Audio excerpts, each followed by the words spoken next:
Le coup de pouce de la semaine va à une association, ou plutôt à une agence, ADN, pour Agence du don en nature. ADN, c'est un pont, une passerelle entre les associations caritatives et les entreprises. Lorsque ces dernières ont des invendus, eh bien ADN les récupère, les distribue à ceux qui en ont besoin. Un concept unique qui offre une deuxième chance aux produits, mais surtout aux plus démunis. Voyez le reportage de Karine Henry et Jean-François Becquet.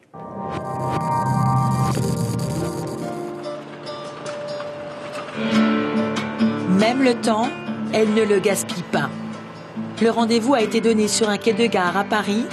Il faut faire vite, c'est une journée précieuse. Le train les emmène à 40 km de là. Mounia et Fouzia travaillent pour l'ADN, l'agence du don en nature. Leur carnet de voyage est rempli de marques et de chiffres. Donc là aujourd'hui on va à l'entrepôt qui se situe dans la ville de Chambly et qui s'appelle Fairplace. L'entrepôt, c'est le cœur même de l'ADN. Dans ce vaste hangar, des dizaines de palettes de produits neufs, pas encore déballés. Non, on ne savait pas en fait que c'était les dénominations qu'ils avaient mises. Donc il n'y a pas de déception? Non, il y a beaucoup de lessive donc on est content. Et il y a beaucoup de rasoirs donc on est content. Je pense que c'est bien. 2 boîtes avec 3 rasoirs jetables. Des rasoirs, de la lessive, des vêtements et des centaines d'autres biens non alimentaires. Dans le commerce, ils valent cher. Mais ici, ils ne sont pas vendus, ils sont donnés. En France, il y a 400 millions d'invendus d'un côté, 8 millions d'exclus de l'autre.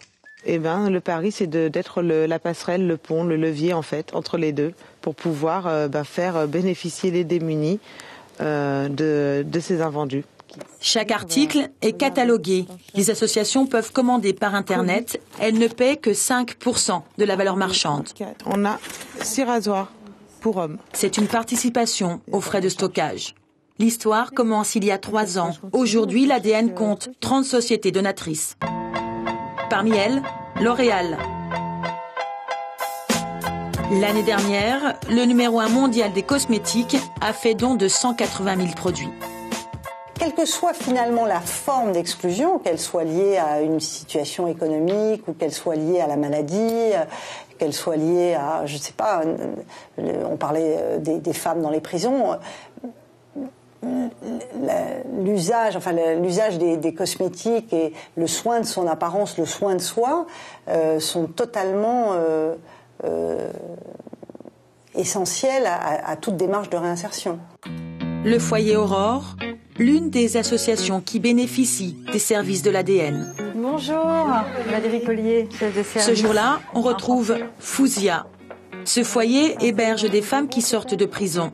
Ici, on a besoin de casseroles et de parures de lit pour équiper les chambres. C'est pas parce qu'on sort de prison qu'on doit avoir les choses de récupération au rabais, quoi. Non. Pas du tout. Bien au contraire, je pense que c'est ces personnes-là qui doivent justement bénéficier, s'il y a un temps dans leur vie où elles peuvent bénéficier de quelque chose de plutôt agréable et qui participe, je veux dire, à leur insertion ou leur réinsertion, c'est bien par là aussi que ça commence. L'une des pensionnaires nous invite à voir sa chambre. Déborah a passé 3 années en prison. Elle nous dit le bonheur d'être considérée avec soin. Je vais baptiser aujourd'hui. Bon, ce que j'ai aimé, les casseroles. Voilà. Parce que bon, j'aime bien cuisiner et tout ça. J'ai fait une formation de cuisine et tout ça en détention. Je trouve que c'est des petites choses, mais c'est très très très important. Moins de gaspillage, plus de partage. 350 000 personnes ont déjà bénéficié de cette forme de développement durable. Donner, c'est aussi offrir une autre chance d'avenir.